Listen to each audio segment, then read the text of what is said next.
The 22 Eargesplitten Loudenboomer. Somebody in the 1960s wanted to be the first to build a wildcat to go past 5,000 feet a second.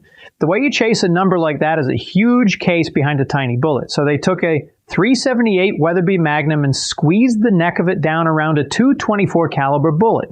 That's more than 100 grains of powder shoving 50 grains of lead.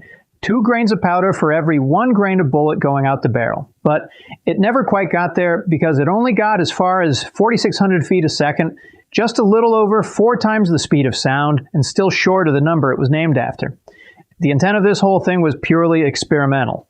The Super Colibri. If you had to kill a rat running around a farm without alerting neighbors, this is what you would use. It's the quietest thing you can chamber in a .22 or even do some indoor plinker like in a garage or something like that, thanks to its low velocity, low recoil performance for any .22 long rifle firearms. There's no gunpowder in it at all, so it doesn't have enough pressure to go semi-auto, and if the barrel's too long, like something longer than 20 inches, then sometimes the bullet can get stuck in the barrel. It's just the priming compound smeared inside the rim with a 20-grain lead pellet sitting on top, leaving the barrel at about 500 feet per second. For comparison, some of the hardest-hitting airsoft guns with 0.2 gram airsoft 6mm pellets and on some bolt guns can shoot over 400 feet a second, and generally these are not allowed for most close-quarter indoor games. But don't be fooled, this can still be very lethal because you are talking about a 20-grain lead bullet moving fast enough to penetrate human tissue. And even the perfect hit on any vital organ or your eyes will be fatal. Please do not mistake in thinking that the 500 FPS out of this thing is the same thing as 500 out of an airsoft gun. The 22 Remington Jet. This round was built so a man could carry a revolver and shoot like a rifle from a Model 53 revolver that can shoot both .22 long rifle and the .22 Jet. The goal was to have it shoot around 2,400 feet a second, but the actual result was way less because revolver leaks pressure at the gap, unlike a rifle chamber.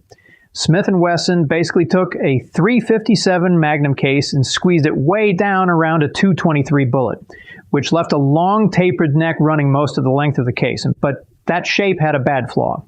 If there was any oil at all left in the chamber, the case couldn't grip the chamber walls when it fired, so it tends to slid backward, and it slid back far enough to jam its own base against the steel frame behind the cylinder, then the cylinder won't turn. It was a niche idea to make the .22 out of a revolver to shoot that fast, but it was mostly a commercial failure. The .223 Remington and 5.56.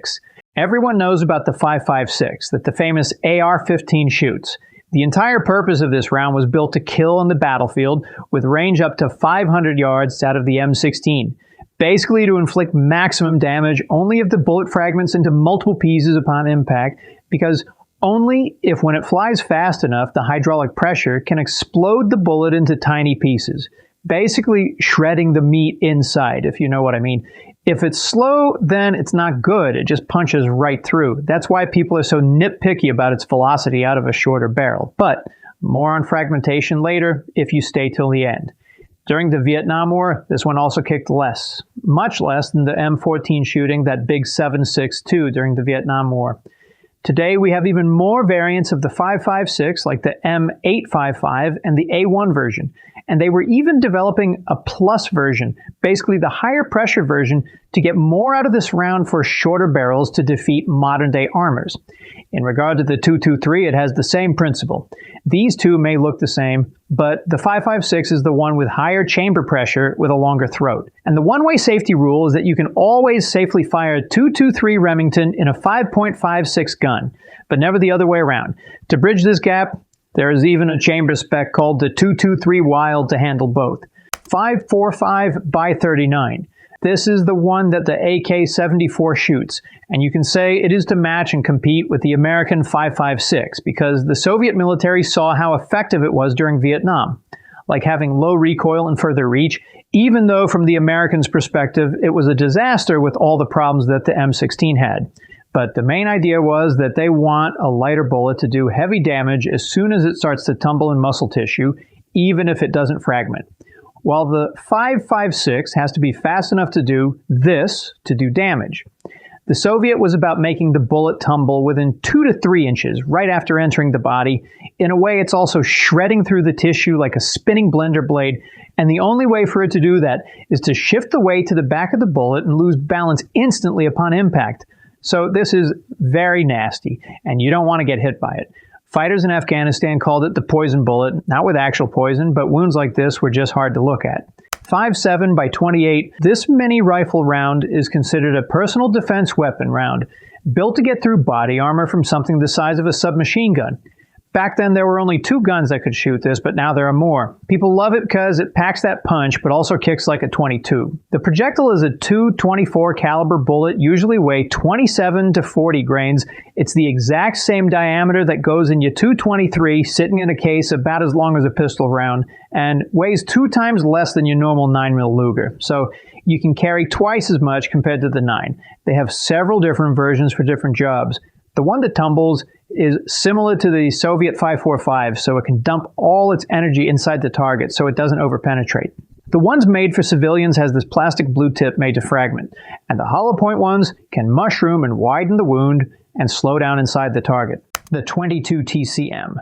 This round takes a .223 Remington case and necked it down to a .22, and it almost looked like a necked down 9mm to a .22, but it's not a 9, and it can actually be talked about alongside the 5.7 and the .22 Magnum, because it originally positioned itself to compete with the 5.7, or even be an alternative to the .45 to shoot in a 1911 type of guns, like lower recoil, lower cost sort of things, but it failed miserably on the business side of things. I'm not going to bore you with the business talk, but long story short, it lacked broad industry support. More companies chose to build guns around the FN bullet, and it's just difficult for the average shooter to justify adopting this niche caliber.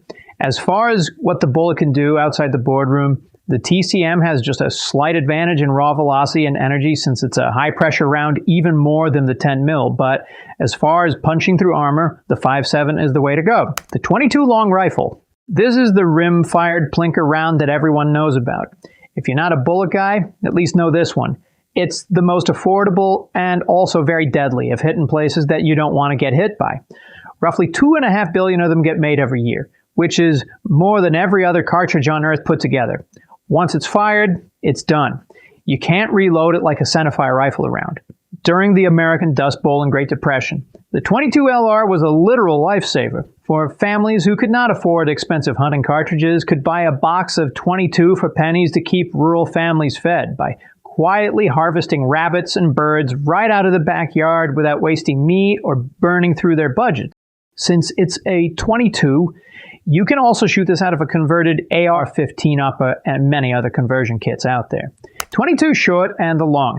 The 22 short was introduced around 1857 for revolvers, while the 22 long followed in approximately 15 years later to pack more black powder to increase its velocity. And one distinction here is that the 22 long is not the same as 22 long rifle. And the long rifle has made the 22 long obsolete today, and it uses a heavier bullet than the long. There is another video on the channel that goes in depth on why. There are so many of those, so I will tag it somewhere in this video. But long story short, think of the 22 rimfire family as a collection of different sized siblings that all share the same last name. The main thing to know is that while they might look similar, they aren't all the same. For example, the smaller ones here, like the 22 short, are very gentle and quiet. While many guns chambered for 22 LR can safely chamber and fire the 22 long, but the reverse is not true. And then the even more powerful sibling is called the 22 Winchester Magnum that doesn't fit in the same guns at all. Now, the 22 Magnum is a totally different experience than the 22 long rifle. Back in the day, a lot of it was for hunting, and today you can use it in a small pocket-sized revolver like the Ruger LCR. Since those are rim-fired cases, expect a heavier trigger, heavier hammer strike, so they go off more reliably. Overall, if you had to place the 22 mag somewhere, it would be sitting in the awkward middle ground, or just go with the .223 Remington if none of the guns that fires the 22 mag is something you like. .220 Swift. The .220 Swift was the first factory cartridge on Earth to break 4,000 feet a second. They took this old 6mm Lee Navy round and necked it down to hold a .224 caliber bullet. and its flight path is very flat. It's mostly a long-range hunting round in something like a Model 70 rifle. But this round has the reputation for being a barrel burner because the rapid heat creation can wear down the inside of the rifle barrel, specifically near the chamber, much faster. So don't expect to shoot this like a machine gun. The 22-250. Since the 220 Swift is becoming less popular, the 22-250 is taking over. It's basically 223 on steroids to fly flatter. This may look like your normal 223, but it's necked down to a tiny 22 caliber bullet that can fly roughly 12% faster and 20% more energy. If this is just for hunting, and you already got a 223 rifle, in what world do you ever need something like this? Well, the only sense it would make is if you need that extreme speed and flat shooting over longer distances and also to deal with wind. Because the 22-250 spends less time in the air getting to the target, the wind has less time to push it off course. 222 Remington. The 222 may look close enough to a 223, but they all use the same 224 caliber bullet, but different in case dimension. So this is actually the parent case for the 223, and there is more story to this entire family. Back when the military was searching for a replacement for the 30-06, Remington actually came up with this to punch through an enemy helmet at 500 yards. The military rejected it, so then the company came up with something called the 222 Remington Mag, just a bit longer as a commercial product, and then the 223 is just a bit shorter than the 222, and the military ends up going with the 223. So this round sits right between the 22 Hornet and the 220 Swift. Anyway, instead of more boring technical talk, then let's put it like this, so you remember it forever. Here's the 222, and here's the 223. In between, we got these that you may have seen. So when you see someone talk about the 222 Remington, think of this picture. Think of it as the mother for all these rounds. The 221 Fireball. This one is a shorter version of the 222 right after the 223 it got popular. So why suddenly go shorter? Well, by shortening the case, it lowered the powder capacity by approximately 5 grains, so it burns more efficiently within a handgun-length barrel for hunting varmints, using a handgun at about 200 yards. And then they took this and made more children out of it, like the 17 Remington, to shoot as fast as the 220 Swift, but that will be for another video. The 22 Hornet. So if the 22 Hornet sits right here, then the Hornet based on this chart is an older, much smaller cartridge. It is significantly slower, pushing a bullet several hundred feet per second, slower than the 222 Remington.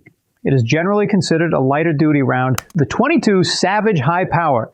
This one was actually 38 years older before the 222 Remington family got popular. If something can't get the job done in terms of hunting like large and dangerous soft-skinned game such as tigers, then this is a 70% heavier bullet that can get it done. And it's actually a 227 caliber bullet instead of the 224, neck down from a 25-35 Winchester case. It was one of the first commercial high-velocity small caliber rounds, and it influenced later cartridge design, helping pave the way for your 222 Remington to develop. The 218B, this is a 200-yard round with a bit more reach than a 22 Hornet, but a bit less noise than a 222. It's mainly a small game property management round than using those loud centerfire to kill varmints. The recoil is virtually non-existent, and it's mostly meant for lever-action guns with tubular mags. People generally hand-load these, and by the 1950s, it's mostly overshadowed by the 223 Remington that we have discussed earlier. 224 Weatherby Magnum. In order to make this round make sense, so here's the 22-250 that gives you maximum speed, but it wears out barrels. And here, we got the Weatherby that gives you 90% of the speed with none of the barrel damage. Most shooters think the only way to get more speed is to pack more gunpowder into a bigger case. But the Weatherby proves that tweaking the case geometry like this is actually more important to get similar results. The 224 Valkyrie, 22 Arc, and the 22 Creedmoor. These 3 modern rounds all exist to make an AR-15 shoot at 1,000 yards, but using a long and heavy bullet optimized for a 24-inch long barrel. The Valkyrie comes from a 6.8 special purpose case. They shortened it so that heavy 90-grain aerodynamic bullets could fit perfectly inside a standard AR-15 mag. It's mostly for long-range shooting, but since most of the market uses 18 inches barrel while the rest are 16s, the bullet's accuracy can't live up to its hype to have good market support, so it died down. Now, The next one is the .22 ARC. The ARC is here to do one thing, and that is to bring a heavier bullet to the already popular .223 and push it a little faster. But it's using a wider case, derived from the 6.5 Grendel, and it fits in perfectly inside a standard AR mag as well. Now, the .22 Creedmoor is a neck-down 6.5 Creedmoor, very popular in the precision shooting world. The idea is the same. They want to send a heavier bullet with higher velocity, and is also wind-resistant, even more so than the .22-25 Remington. It started as a wildcat, but now it's standardized, so factory rifles are made to chamber these. Anyway, if you find these straightforward content helpful, please save this video, and you may like these ones too.